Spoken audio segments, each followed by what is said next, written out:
adaptarse un pouco aos relevos entre todos, sin forzar moito porque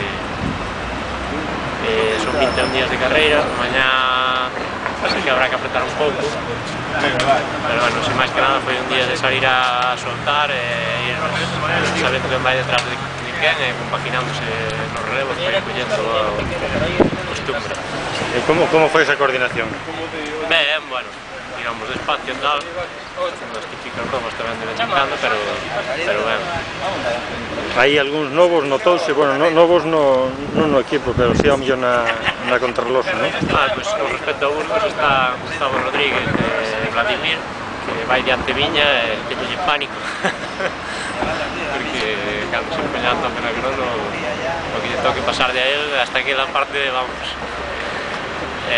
Gustavo Rodríguez tamén mete a facer unha boa crono individual, o sea que en principio temos un equipo potente para a crono.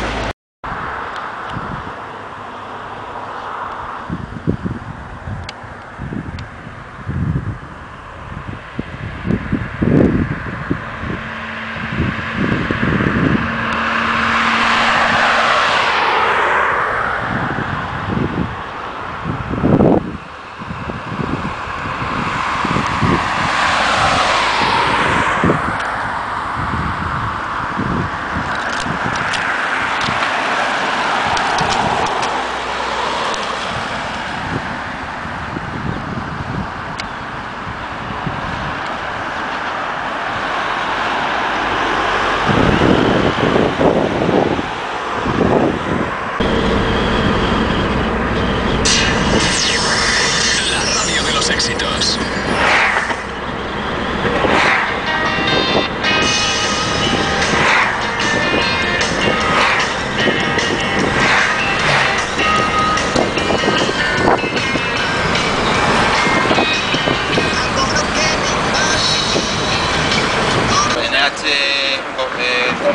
Eu levo.